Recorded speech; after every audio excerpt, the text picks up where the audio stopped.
Welcome, everyone. Thank you for joining us for today's CITI program webinar. Today's topic is intellectual property and working with your technology transfer office, and is presented by Eric Wagner. Just a few quick notes. This webinar will be recorded, and the recording will be available on the CITI program's website. This webinar is also for educational purposes only. It is not designed to provide legal advice or legal guidance.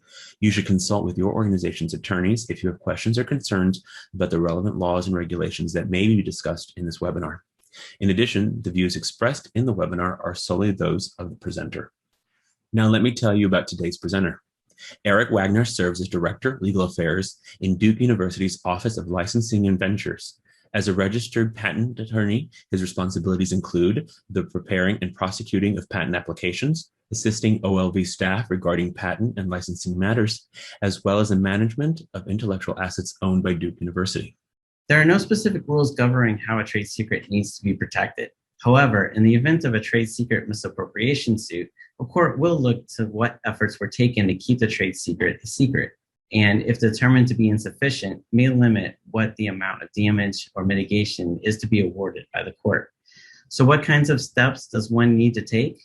Examples include having employees and others having any kind of access to the trade secret to sign confidentiality agreements. You want to have strong retention policies. You want to establish reasonable security measures, both physical, such as security, locking doors to physical plants, or denying access to manufacturing plants, etc., and or requiring passcodes, firewalls, or limited access to information on computer access. You may also want to set access controls on code repositories, and certainly want to mark all documents confidential. Trademarks are rooted in state law, and therefore registering before the USPTO, or the United States Patent and Trademark Office, is not a requirement. However, registering your trademark with the USPTO offers several advantages. First, there's a presumption of ownership of the mark. Second, there's public notice to the claim of your mark, as your trademark will be published on the trademark system called TEST on the USPTO database. In the event of a trademark infringement suit, you'll have access to federal courts, and you have the exclusive right to use the mark in connection with the goods and services listed in the registration. So what can a copyright owner do? As a copyright owner, you can control the reproduction of your work, control the creation of derivative works, that is, works that are based on or derived from the copyrighted work, and you can control the distribution and display and performance of your copyrighted work. Generally, a copyright remains in force for the author's life plus 70 years, although there are exceptions. For example, copyright extensions, turning your copyright over for fair use, or work for hires, which lasts for 95 years from the date of publication or 120 years from the date of creation. The purpose of this slide is threefold. First, to show how complex the patent process is. Second, on the length of the patent process. This takes years, not days or weeks. And lastly, parts of the patent process where the inventor, the tech transfer office, and outside counsel converge. Starting at the left, an invention is made by an inventor and disclosed to the university's tech transfer office. The tech transfer office will review the invention and work with the inventor on how best to protect and commercialize the intellectual property.